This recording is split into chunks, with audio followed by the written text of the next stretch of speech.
Guys, so welcome back. This is your boy Adamslink. How you guys doing? Welcome to another crazy video. Good morning, afternoon, evening, depending on where you are watching this video from. So we're going to discuss mainly about politics, and also we're going to check out other stuff as well. Then there is this issue with Davido and a girl. In fact, this girl insulted Davido, and also Davido insulted the current Osun State governor over his remark he made towards his uncle. So I think we should start with that first. Then we're going to go back to Peter Obi and Festus Keyamo and many other stuff as well. But let's start with Davido. Here's a lady who accused Davido of chatting with her and trying to woo her. So recently, I've really been trying a lot not to expose Davido Adeleke. I mean, your OBO, your celebrity. Please, talk to your OBO to stop disturbing me, like sending me DMs on TikTok, because I am not interested. I mean, who wants to date a village man? OBO, stop that nonsense. Stop sending me DMs. The next time you will do that, I'm going to show the world screenshots of your nonsense messages. I am not your class. Like, do you know how much it costs to rent this place? Please, advise your Davido Adeleke, aka OBO, advise him to stop texting me on TikTok. Last warning. Okay, there's this saying that goes like this, that a woman that truly loves you can turn down a billionaire asking her out. So let's just assume Davido is asking this girl out. Of course, obviously, this girl is a really poor girl, a really, really poor girl. But that doesn't mean she doesn't have class. Just tell Davido no. That doesn't mean she doesn't have class. Maybe she's in love with someone else and she's not just into money. So Davido on her DM, this girl did Chris. Honestly, she did dream in her way. It's just that that cruise though, and she got exactly what she wanted, the publicity and of course the cost and everything. So we just kind of like also cashing cruise talking about her, because definitely it's impossible to take this kind of girl serious. It's impossible to take her seriously. Come on, people will want to trend. So I don't know if I don't know the Davido is talking about, or maybe not Davido for somewhere else, but I don't know the Davido that this girl is referring to. And also, let's move past that. Davido, there is this accusation the present Osun State governor is laying on Davido's uncle. Davido's uncle is the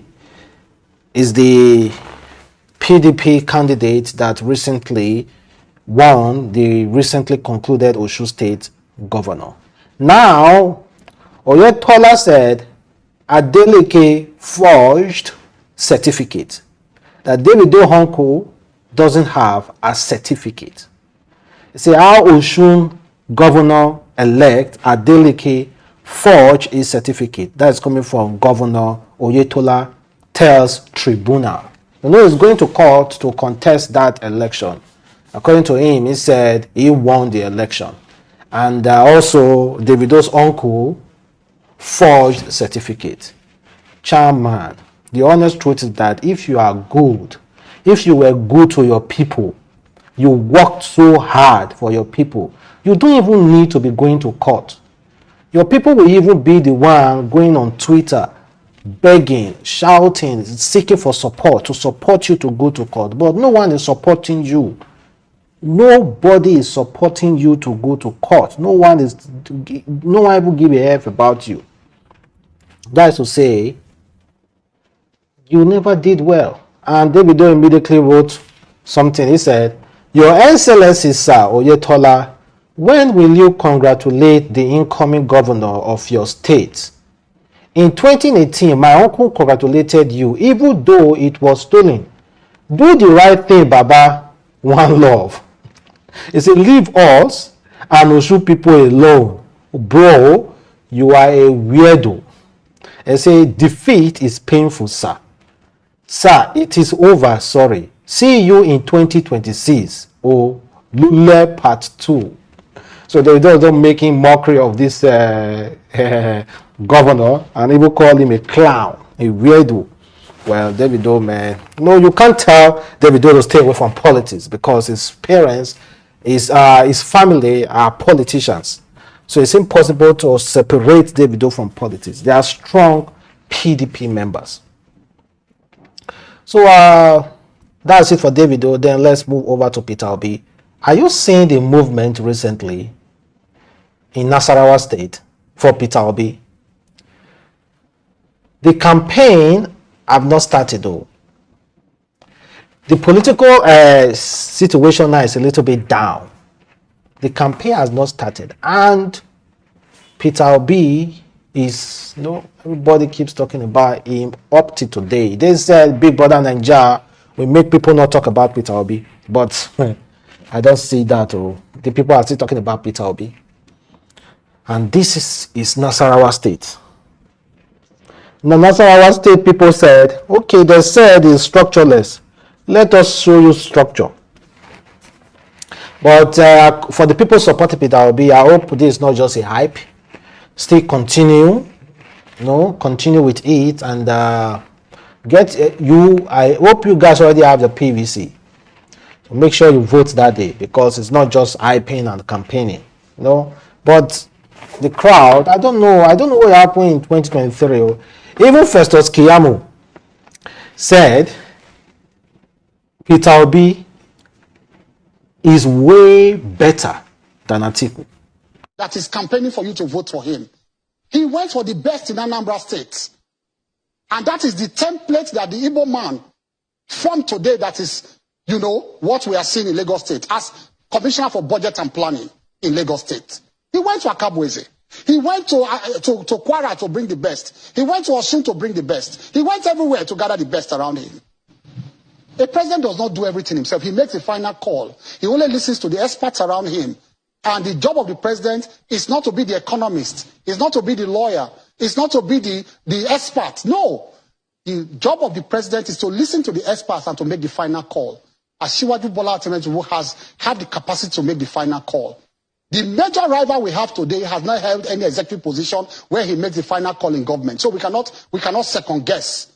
Atiku Abubakar has never held any government position where he makes the final call. He was vice president. He was not the chief executive. He was never governor. He was never anything. Even Peter Obi is ahead of Atiku Abubakar. Peter Obi is ahead of him in terms of the capacity to make decisions. So how are we going to hand over the country to somebody who has never shown the capacity, who has never held a position where he makes the final call? The vice president does not make the final call. Atiku Abubakar is not tested, is not trusted. He has never held any such position. Atiku, even Obi is ahead of him.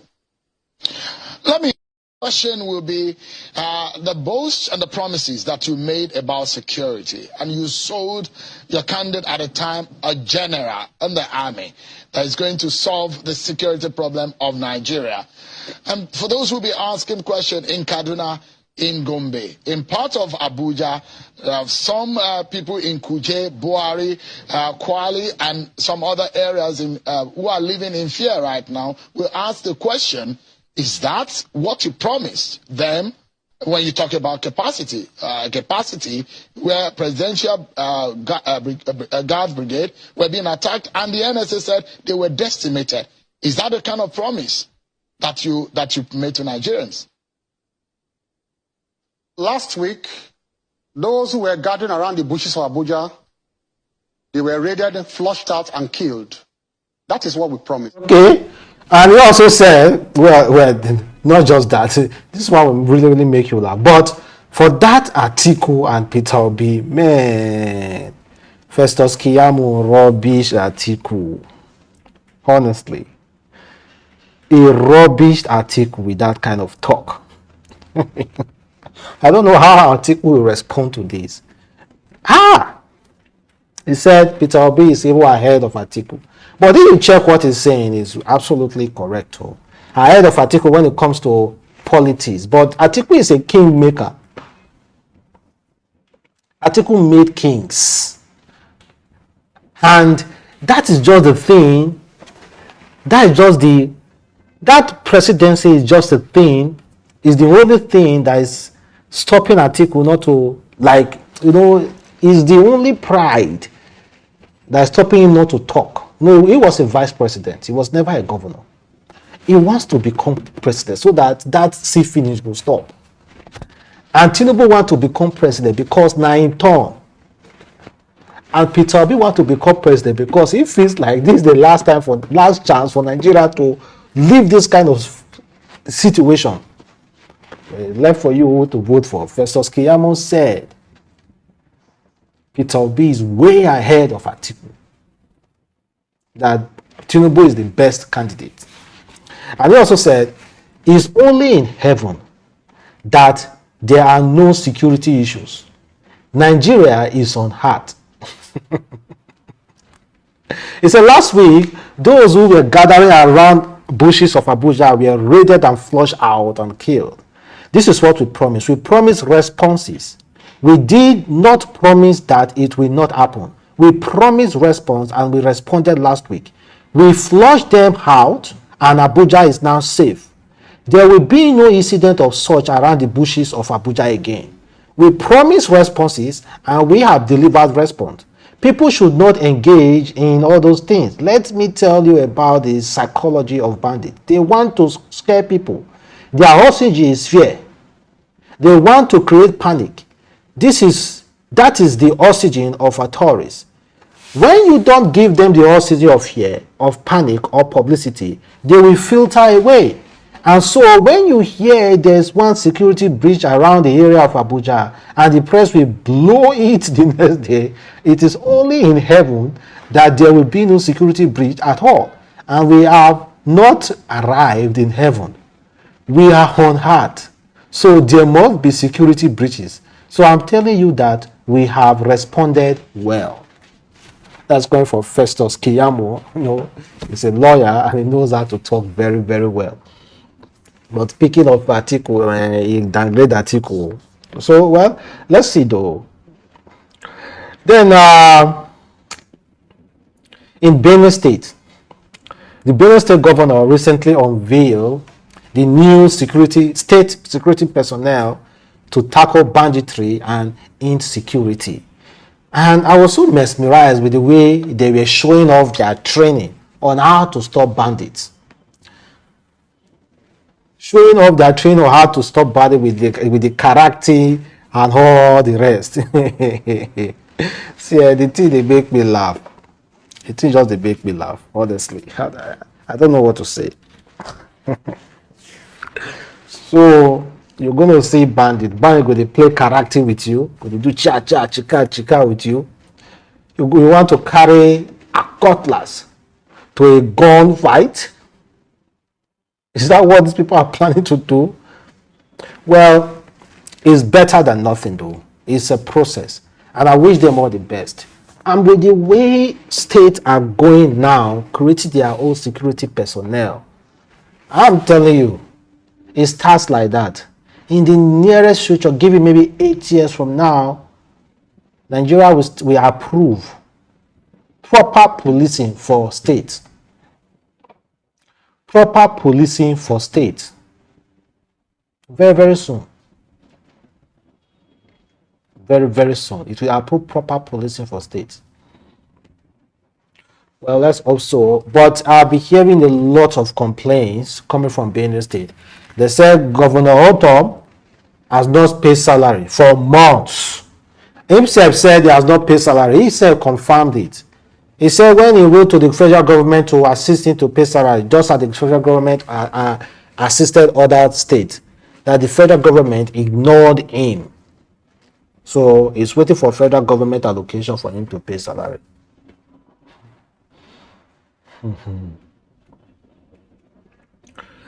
Okay, guys, that is that for that. Well, and to end this video, check out what this woman said about. It's a very popular woman though in Nigeria. He's well known and he's an activist. He said they will never vote for Tinubu, because Tinubu is our father. From Lagos. I am not a Lagosian. My husband worked with the government closely, you know, and I'm like in the middle. All the royal fathers, whatever, they are like my father-in-laws, and I'm like, I'm against their government, you know. So when I get home, the pressure be like, talk to your wife now. What does she want and all that, you know? Let's offer her this. Like, I would never bulge. So I said, okay, let's go another route.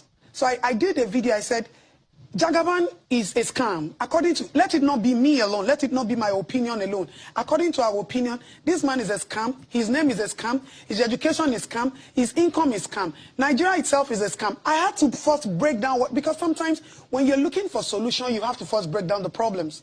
You know, so I had to first break all that down and said, okay, are we giving the country to this man who we feel is a scam? He suits the country. No. Everybody, go get your PVC. But you know the way social media is.